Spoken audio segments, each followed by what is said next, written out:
vou enganar ninguém. Eu tenho discordâncias com o pastor Marcos Feliciano. Muita gente sabe disso. Eu não vim aqui enganar ninguém. Mas o que é certo é certo. O que é verdade é verdade. Por que essa pressão toda para que o pastor Marcos Feliciano, que é deputado federal, não continue a ser presidente da Comissão de Direitos Humanos? Existe um jogo que está por detrás e que eu vou botar agora, vou esclarecer, para você, meu irmão, entender o que está por trás. Qual é o jogo? Preste atenção. Eu tenho dito aqui, vou repetir. Eu não estou inscrito em partido político nenhum. Eu já disse aqui que voto em pessoas. Eu não tenho ideologia, eu voto em pessoas. Se for do PT, PSDB, PSC, sei lá, PP, PSD, não importa. Eu voto em pessoas. Agora, se algum partido político começar a fazer de maneira, mesmo que surda, certo? Uma perseguição religiosa e um discurso antirreligioso contra os evangélicos, aí, meu amigo, eu vou anular esse partido, aí acabou para mim. Eu não sou criança, não sou idiota, e eu sei e eu conheço muito bem o jogo. Então, escuta só. Durante 16 anos, o PT presidiu a Comissão de Direitos Humanos. Agora eles não quiseram mais. Por que será? Pergunte a eles. Por que será? Será que tem alguma coisa inconfessável? Eles, como um grande partido, poderiam ter mantido a presidência. Não quiseram. Ok? Então, a Comissão de Direitos Humanos caiu no colo do PSC. E o pastor Marcos Feliciano, que lá na Câmara de Deputados tem feito um enfrentamento em relação a privilégios do movimento gay, a questão de aborto. Quando o pastor Marcos Feliciano foi indicado, meu irmão, os ativistas gay, ok? O PT, que sempre teve como bandeira defendê-los, o PSOL, que é a mesma coisa, tem lá um deputado gay, que só tem essa expressão toda porque é gay, senão não era nada, pelo número de votos que ele foi eleito, e o PCdoB, disseram, caramba, vai entrar na comissão um cara que tem lutado contra nós. Então, vamos jogar pesado. Aí o PT fez um jogo de cena para a opinião pública. O camarada, presidente da comissão outrora, que tinha que presidir, abandonou, renunciou. Jogo de cena. Há 16 anos eles presidiram essa comissão. Por que deixaram? Fazendo jogo de cena para a mídia. Agora, por que a mídia fez uma pressão grande? Minha gente, acorda. Simultaneamente, 2 petistas condenados no Mensalão, condenados pelo Supremo Tribunal Federal, 2 deputados federais passaram a integrar a comissão mais importante da Câmara dos Deputados, a chamada CCJ, a Comissão de Constituição e Justiça. Esta é a mais importante comissão da Câmara dos Deputados. Eu brinco, é disputada quase que a tapa, o deputado que vai para lá, porque tudo passa por ela. Simultaneamente que o pastor Marcos Feliciano foi escolhido presidente da Comissão de Direitos Humanos, 2 deputados federais do PT, que eu não vou dizer nome aqui, condenados pelo Supremo Tribunal Federal, foi indicado e estão participando dessa comissão. A imprensa, quietinha, não falou 1/10 do que falou de Marcos Feliciano sobre isso. Então, olha o jogo para tapar isso. Minha gente, o jogo é muito violento. Então, vamos desviar a atenção da sociedade para não perceber que 2 deputados condenados pelo Supremo Tribunal Federal por corrupção estão participando da comissão mais importante do Congresso Nacional, que é a Comissão de Constituição e Justiça da Câmara dos Deputados. 2 deputados do PT condenados no Mensalão. E aí desvia o foco para a sociedade não perceber isso. Esse aqui é o jogo. E eles têm muita influência. O que tem de jornalista aí, meu irmão, que faz o jogo desses caras? Então, o que está por trás? O jogo da esquerda. que não suporta os evangélicos nem a ideologia cristã, porque a deles é ateísta humanista. Então querem alijar do processo social da nação brasileira o pensamento e o voto dos evangélicos. E querem, então, colocar um bloqueio na sociedade contra evangélicos e pastores. Aí eu pergunto, o que tem a ver a casa do pastor com a Comissão de Direitos Humanos? O que tem a ver o pedido de oferta dele com a Comissão de Direitos Humanos? E outra, querer dizer que por uma frase alguém é racista ou homofóbico, isso é piada. Isso deve ser piada e de mau gosto. Eu não concordo com a ideia dele sobre... É uma discussão teológica isso. Eu não concordo com essa vertente teológica de onde vieram os negros. Eu não concordo. Mas é uma vertente teológica. Não tem nada de racismo. É uma discussão teológica que eu não concordo. Eu não concordo com essa vertente teológica, ok? E o cara, com todo respeito eu vou brincar, hoje você vê assim o Marcos Feliciano de cabelo esticado, mas meu amigo, se pegar aí atrás, o cara é de origem negra, o cabelo dele é todo enroladinho. Vai ver lá na família dele, ok? Vai lá ver. Eu não concordo com tudo que ele fala, eu já disse aqui, eu tenho discordâncias com ele. Mas isso é um jogo sujo.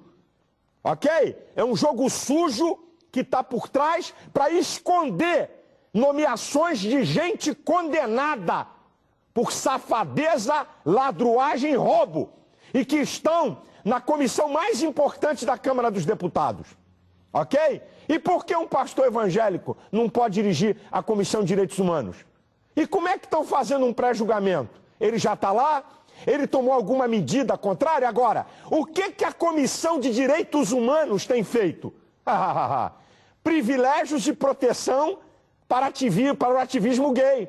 Então eles ficaram loucos. E outra, essas manifestações no Brasil de Araque, manifestação onde tem ativista gay, gente do PSOL, gente do PCdoB e gente do PT.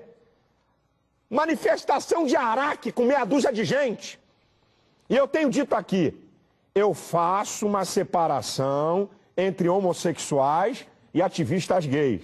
Homossexual, o cara quer ser, é um direito dele. Quem é que vai impedir isso? É um direito. Eu não estou aqui para dizer que não, nem Deus diz que não pode ser. E eu vou dizer, é um direito ser. Ativista gay é aquela turma que mama nas tetas do governo e nas estatais para dizer que o Brasil é homofóbico e dizer que todo mundo que é contra eles é homofóbico. São esse grupo. E que estão desesperados, porque estão com medo que se descubram coisas, sabe? Que estão ali dentro da comissão que ninguém sabe para favorecer eles.